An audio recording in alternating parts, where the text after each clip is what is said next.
Fala pra mim, confessa, você já perdeu ponto por causa de sinais, sim ou não? Aí você reclama pro professor, tirou ponto só por causa de um sinal?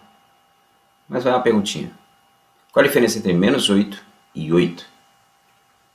Ah, professor, um sinal. De menos 8 até 8 tem um espaço de 16. Tudo bem? Então não é só um sinal. Então, para a gente parar com isso, porque eu já coloquei, né? Fizemos um vídeo anterior sobre o quê? A tabuada de Pitágoras. Porque não adianta, eu memorizo as fórmulas, na hora de resolver as contas, eu substituo todo mundo, mas na hora de fazer conta eu erro.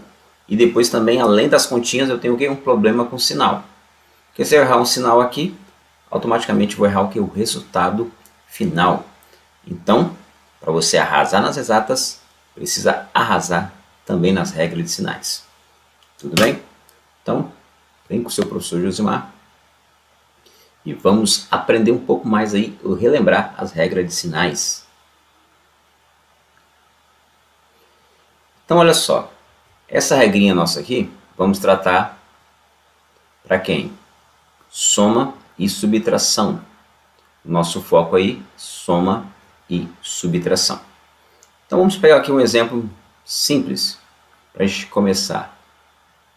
Então, imagine aqui que você tem 5... Que 5 feio, hein? 5 mais 2. Ah, professor, 5 mais 2 dá 7, né? Mas vamos lá. Vamos brincar um pouquinho com a nossa reta real, ó. Então, se é mais, eu vou andar para a direita. Então, 1, andei 2. Então, deu 7. Se fosse 5 menos 2, opa, negativo, né? Ou seja, eu tenho menos, então eu vou andar o quê?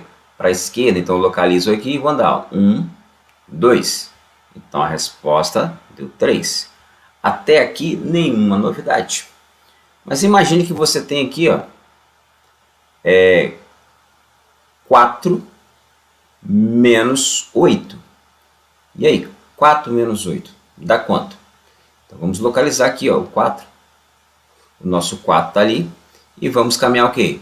Como é menos 8, nós vamos andar para o lado esquerdo aí, 8 unidades. Então, ó, andei 1, 2, 3, 4, 5, 6, 7, 8. Deu quanto aí? Está dando menos 4. Interessante. Apareceu aqui um sinal negativo. O sinal saiu naturalmente aí. Então, vamos lá. Então, agora imagine se eu tenho aqui, ó, menos 3, menos 4, menos 3, menos 4. Então, vamos lá. Menos 3. Andei 1, andei 2, andei 3, andei 4. Né? Porque eu localizo menos 3 e vou andar 4 casas para trás. Então, parou onde? No menos 7. Então, você começa a perceber aí a questão dos sinais. Né? Então, o que acontece? No nosso primeiro exemplo aqui, ó, os dois estavam positivos. E continuou o quê? Positivo. O último, os dois estão negativos. E continuou o quê? Negativos. Tudo bem?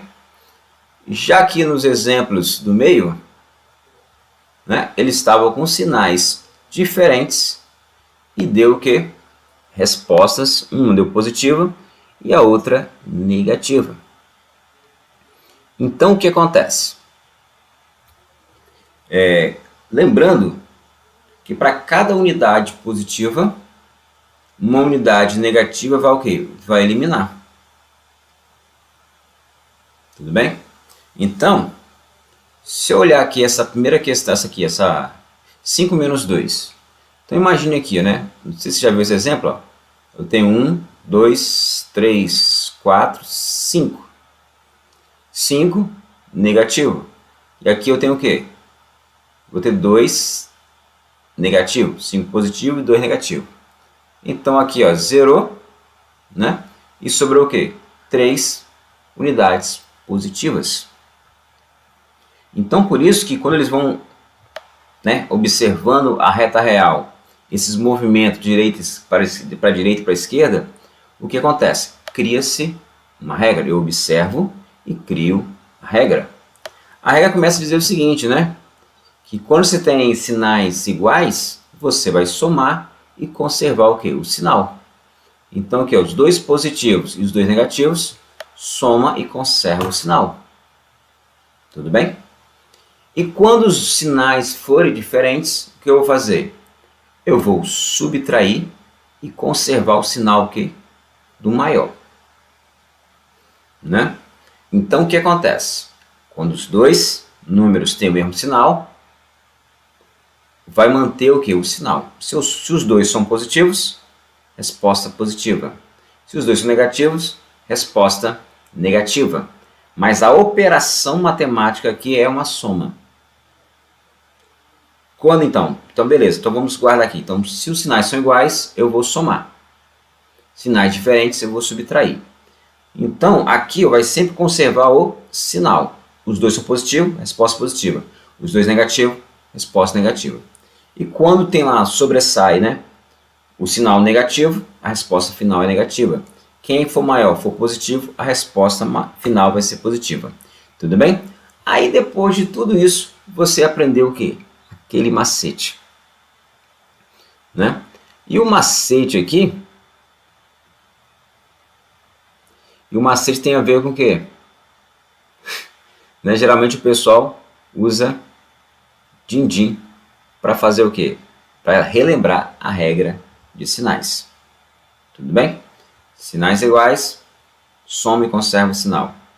Sinais diferentes, subtrai, repete o sinal do maior. E aqui, como é que eu vou fazer para lembrar isso? Então vamos lá. A regra é: o termo negativo é uma dívida. O termo positivo, eu vou pagar essa dívida. Por isso aqui, a questão do din-din, do dinheiro aí. Então, o que acontece? Se eu tenho aqui, eu tenho 2 negativos, ou seja, eu estou devendo 2. Né? Estou devendo aqui 2. Cheguei com 5 reais. Paguei tudo? Paguei. Certo? E ainda vai dar o quê? Um troco de 3. Então deu positivo. Aqui nesse exemplo aqui, o que tinha? Eu tinha uma dívida de 8. Cheguei com 8, né? Estou devendo 8. E fui lá, ok. Paguei 4. Consegui pagar a dívida toda? Não, continuo devendo. Logo fica o quê? Negativo. Ah, professor, e a regra quando os dois são negativos? Mesma coisa, ó. Estava devendo 3, né? Arrumei outra dívida de 3 ou de 4. Eu vou ter o quê? Uma dívida de 7. Tudo bem? Então fica aí. Como é aquela famosa, devo, não nego, pago não puder. Brincadeirinha. Então o que acontece? Sinais negativo, dívida. Positivo, paguei. Paguei tudo, o troco, positivo. Não consegui pagar, continuo em dívida, negativo. Tudo bem?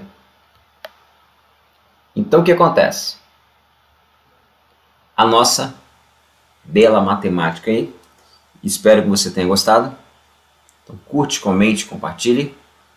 Tem link na descrição aí para você memorizar, né? Aprender melhor como memorizar, como estudar para concurso. Tem link aí na descrição. Então, espero que você fique fera nisso aí, nas regras de sinais. Espero você no próximo vídeo sobre regras de sinais para multiplicação e divisão. Tudo bem? Obrigado e até o próximo vídeo.